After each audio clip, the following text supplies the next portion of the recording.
stains. No one ever stayed long in apartment 6B. Every tenant broke the lease, packed up in the middle of the night, leaving behind the same cryptic message scrawled on the walls. He comes through the stains. Elliot didn't believe in ghost stories. He took the apartment because the rent was cheap, and he didn't mind the peeling wallpaper or the damp smell that clung to the air. The stains were the worst part: dark, ugly smears along the ceiling and corners, as if water had poured and dried into something wrong. The first night, he barely slept. The pipes groaned, the walls creaked, and just once he swore he heard breathing. By the third night, the stains had moved. They stretched further, curving along the walls like grasping fingers. Then came the voices. "You shouldn't be here."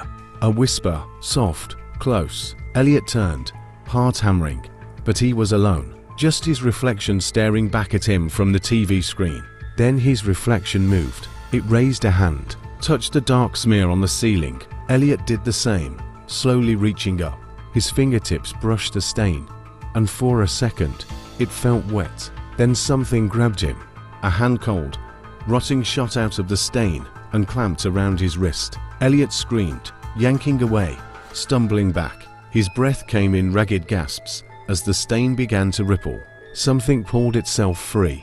A figure long-limbed, skin stretched thin and blackened, like an oil slick. Corpse slithered from the ceiling. Its mouth was too wide, filled with jagged, broken teeth. It crawled down the wall, its fingers dragging slow, deep gouges into the wood, and then it spoke. "I've been waiting." Elliot ran. He bolted for the door, but the walls bent in. The stain spread like a living thing, swallowing the room in black. The last thing he saw was the creature reaching out, its fingers sinking into his skin.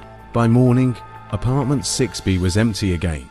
The only sign Elliot had ever been there was a new stain, spreading across the ceiling darker than the rest.